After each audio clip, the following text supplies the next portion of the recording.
Welcome to the Shulamite Podcast, an extension of Shulamite Ministries and Shulamite.com, with weekly interviews and teaching with author and speaker Martha Kilpatrick and hosted by John Enslow. This weekly podcast is a way to stay connected to the ministry. So come experience anointed messages, not giving just another method, but a living impartation. I love it when John says, a man can only receive what he's been given from heaven. Everything has to come down. Everything of God has to come down to us. It doesn't come out of us except by the Spirit indwelling. And this is often translated in some of the more modern translations. It's not the good ones. But they leave out that it has to be done in heaven. Whatever you bind and loose, you can do that. No, it's not that way at all. So it means that we have to see into heaven. We have to know His mind, and we have to know what heaven is, the government issues from heaven. It's operative on earth, but the kingdom is not here yet.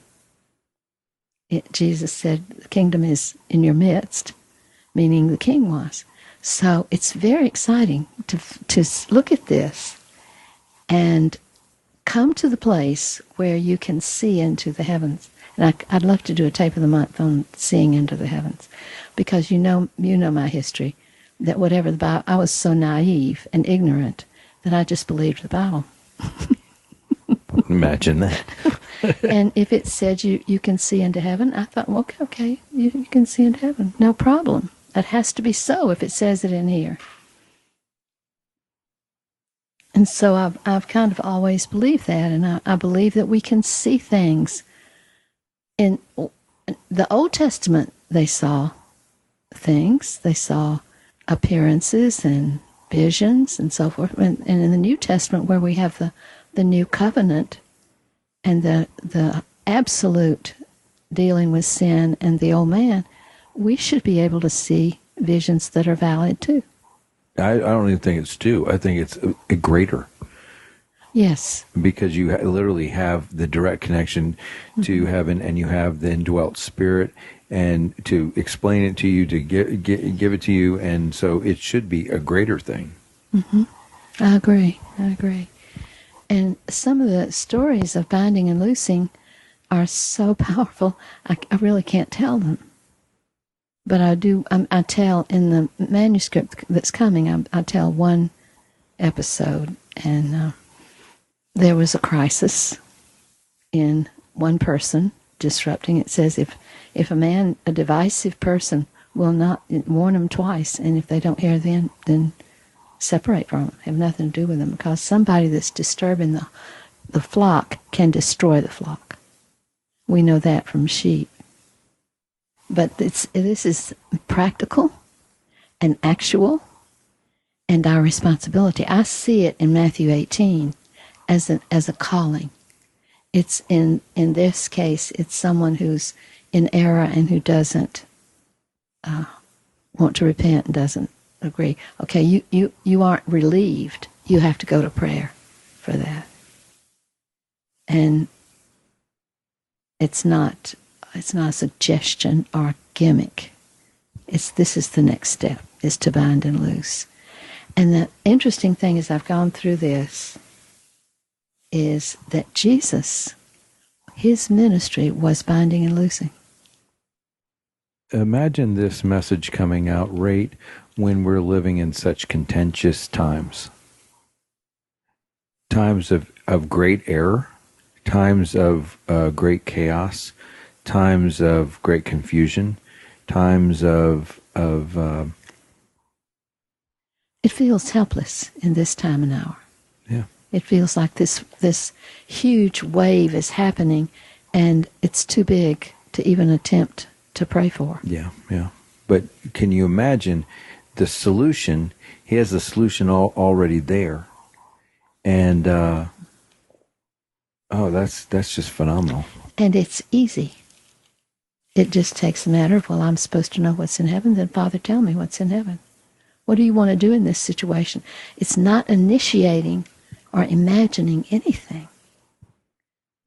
But the binding and loosing began with the Lord. And in Isaiah 61, it says, "The Spirit of the Lord is upon me, to anointed and qualified me to preach the gospel of good tidings. He sent me to bind up and heal the brokenhearted, to proclaim liberty to the physical and spiritual captives, and the opening of the prisoner and of the eyes of those who are bound." See, binding and loosing is Jesus. That is his ministry. He looses the prisoner, the oppressed, and he binds up the brokenhearted. He fixes what's broken. He fixes broken families. He fixes everything. And it's to proclaim the acceptable year of the Lord, the year of his favor. And he stood up in the synagogue and quoted that. He actually stood up in the Jewish synagogue, I think it was in Capernaum, and declared this, except he did not go to the verse that says the day of vengeance.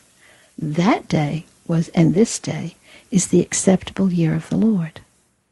The vengeance will come, but for now, he has brought all this bound. Think of the man with crippled for 38 years. Mm-hmm. And he was loosed Mm-hmm. by the word of Jesus.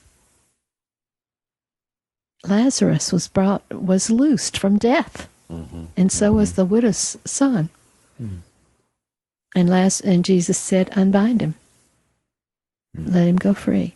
Jesus is all about freedom, and where the Spirit of the Lord is, there's liberty. Isn't that wonderful? Mm-hmm. Mm-hmm. That's the government. It's the government of Jesus we are to bring, "Thy kingdom come, thy will be done on earth as in heaven." We are to bring his reign down into this arena. Such good news. So how do you do this? You get together with two or more, and you take a situation before the Lord and ask him to convey his thoughts and his decisions to you. He has all the judgment and all the decisions. We are merely servants of his decisions. Mm-hmm. And we don't instigate anything. We don't make it up. And I've practiced this a number of times. And I've had people who reached this point where they wouldn't hear. Mm-hmm. And the Lord brought them through. And I've had many people say to me, "Martha, if you hadn't confronted me, Mm-hmm. I would be in hell." Right. So it's wonderful. The outcome is wonderful of it. And what I read from was Isaiah 61, and it goes on, enormously redemptive, miraculous. He promises the garment of praise instead of the heavy, failing spirit.